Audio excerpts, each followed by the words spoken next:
Hey guys, this is Rev Rob, and sometimes the very best thing is no thing. Join me for a quick Pilgrim Devotional. When I was a new believer, one of the very first experiences I had with the presence of God was probably a week or two after I came to know Jesus. I was sitting in my room and I was just praying, reading my Bible, and all of a sudden I was taken into this suspension of space and time. I don't really know how to describe it, but everything was white all the way around me, 360 degrees, fully white. And it felt like a split instant, and there was just nothing, just white. And then I was back, what felt to me like an instant later, and I looked at the clock and over 4 hours had passed. It was something that was profound. It's something that's never happened again. And when I think back and I think, well, what did I experience? Nothing. What was profound about it? Well, it was like a holy nothing.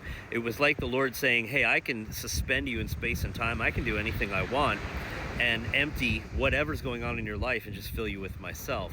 And there's something about that holy nothing, even all the way back through the scriptures, even into the Old Testament, the fastings that they would do. They would put nothing into their body to clear their mind and to hear from God. And again, you see that in the New Testament. Jesus would withdraw and go and spend time with the Father, silence everything else that was going on.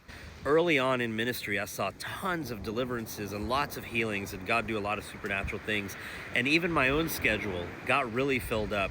But I began to learn quickly that there was something holy in the holy nothingness. And it's not nothingness just to be empty, but it's sort of like the clearing where God speaks and imparts and forms your soul in holy silence. And I like to call that the holy nothingness. I love the scripture in Hosea chapter 2, verse 14, where it says, I will allure her and bring her into the wilderness, and I will speak to her tenderly. To the natural, practical mind, especially in a fallen world system, nothing sounds like loss. But to sons and daughters of God and people who are on pilgrimage into God's heart, into union with Jesus, the nothing actually becomes a holy space.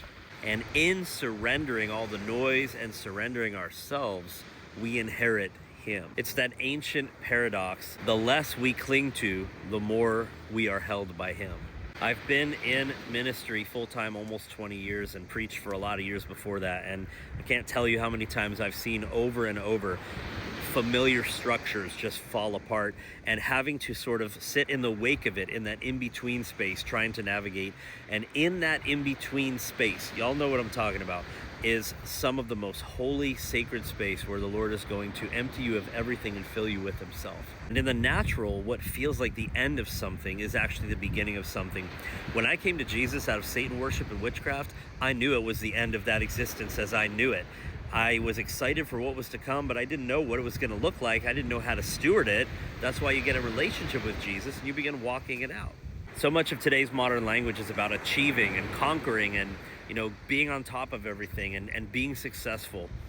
But a pilgrim who is kingdom bound is actually on a path that is learning to make room for the nothing so that God can fill.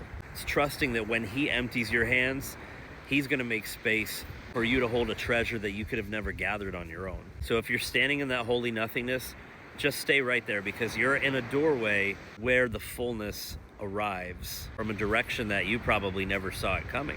Behold, He stands at the door and knocks. Drop everything you're holding, just empty it right now and open that door.